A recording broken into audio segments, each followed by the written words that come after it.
algunes històries dels països catalans, episodis, fets, curiositats i personatges de la nostra història amb Jaume Pros. La crisi sanitària de la Covid-19 ens ha mostrat com n'és de fràgil la vida. Un virus, una cosa que sembla tan insignificant, ha escombrat milers de vides i les que desgraciadament encara se n'ha d'endur. Però el cert és que la humanitat ja hauria d'estar acostumada a patir episodis com aquest. I en els temps que vivim, sorprèn que l'aparició d'una pandèmia com la del coronavirus encara ens sorprengui. I potser encara sorprèn més la manca de capacitat per gestionar una crisi com aquesta i també la desesperant lentitud en reaccionar per part d'aquells que són responsables de trobar i aplicar solucions. Còlera, grip espanyola, malària, tifus, verola, tuberculosi... És clar que la humanitat ha hagut d'enfrontar-se a un munt de pandèmies i avui comentarem una d'elles, potser la més coneguda, per la terrible mortalitat que va comportar arreu del món. Parlo de la pesta negra, protagonista d'infinitat de llibres i de pel·lícules. L'any 1348, els països catalans encara patien els estralls de la crisi social i econòmica del 1333. Aquell any 1333, de males collites i de molta fam, que ha passat a la història com lo mal any primer. A aquells famolencs avantpassats nostres només els faltava l'arribada de la tan temuda pesta negra. Una epidèmia que des de la Xina es va estendre per arreu d'Àsia i d'Europa. La carta de presentació de la pesta negra al nostre país era haver esborrat del mapa el 90% de la població de França. O si més no, això van dir les cròniques. Així que a ningú no li pot estranyar que aquells mallorquins, catalans i valencians estiguessin ben terroritzats pel que se'ls venia a sobre. Catalunya i la resta del món ja havien patit la pesta en segles anteriors, però mai amb la virulència d'aquesta que arribava al segle XIV. Segons l'historiador Pierre Vilar, fou aquesta pandèmia la que va significar l'inici del declivi en tots els aspectes de Catalunya. D'una Catalunya prou dèbil, com ja hem dit, per les crisis que arrossegava des de feia dècades. L'índex de contagi de la pesta era enorme, ja que el bacil viatjava dins de les puces i els polls, i no pas a l'interior de les rates com s'ha cregut fins fa ben poc.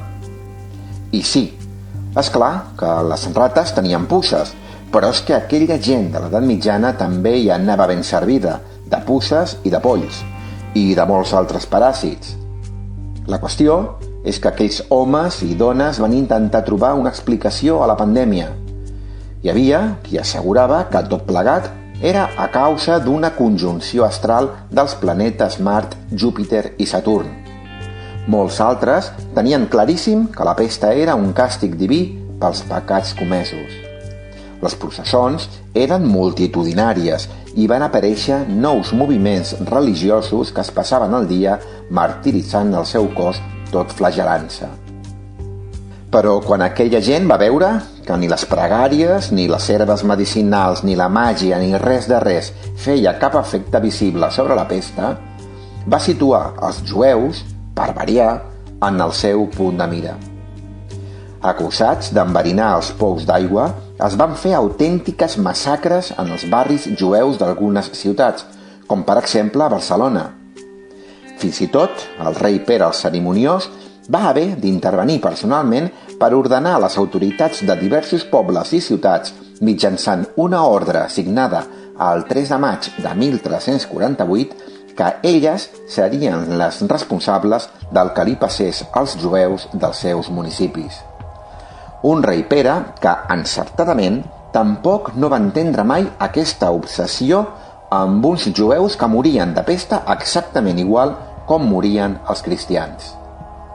Al final, es va optar per tancar els malalts i les persones que els acompanyaven a les seves cases durant 40 dies. De fet, aquest és l'origen d'allò que avui coneixem com a quarantena. I si bé és cert que en ocasions l'aïllament va ser un autèntic crim, penseu que en alguns casos van arribar a tapiar les portes i finestres de les cases amb els malalts i familiars a dins, també és cert que la quarantena fou l'origen de la recuperació. I deixeu-me dir que menció a banda mereix la ciutat de Milà, que va optar des del primer dia per tancar la ciutat i d'aquesta manera se'n va salvar de la pandèmia. Als milanesos ningú no els va fer entendre que la pesta no en tenia de territoris. Va ser el metge i professor de la Universitat de Lleida, Jaume d'Agramunt, qui va escriure un tractat dirigit als lleidatans per combatre la pesta en el que recomanava menjar fruites i verdures, però també netejar els carrers d'immundícies i fems, així com unes normes bàsiques d'higiene personal. Paradoxalment, Jaume d'Agramunt va morir un any més tard també a causa de la pesta, igual que va morir la reina Elionor i tantíssima altra gent, com són gairebé tots els membres del Consell de Cent. En anys posteriors, als Països Catalans hi va haver diversos rebrots de la pandèmia, amb especial virulència a Mallorca. I amb una mortalitat al voltant del 80%, els Països Catalans van perdre una part molt important de la seva població. A Barcelona, per exemple, de 40.000 habitants n'hi van quedar 20.000. Al Principat s'hi va perdre molta mà d'obra i extensions enormes de terres de cultiu van quedar abandonades. Però a poc, en les dècades posteriors, els catalans van començar a recuperar-se. Per una banda, es va superar les pitjors èpoques de males collites. Al camp s'hi van introduir noves tècniques productives i la burgesia comercial i industrial va ser un enorme revulsiu dins de les ciutats. D'altra banda, Catalunya, Mallorca i València van obrir noves rutes comercials dins de la Mediterrània i a Flandes. Tot plegat va significar, en el cas del Principat, una efímera recuperació social i econòmica, més o menys fins a la mort del rei Martí l'Humà, l'últim rei de la dinastia catalana. I a partir d'aquí, una nova crisi econòmica i després la revolta dels remenses i més tard la Guerra Civil Catalana i al segle XV la Confederació amb Castella i al XVII la Guerra dels Segadors i al XVIII la pèrdua definitiva de la sobirania amb Felip V. Però tot això, estimats oients, ja són unes altres històries que tindrem temps de desgranar, si vostès volen, en futurs capítols d'aquest programa.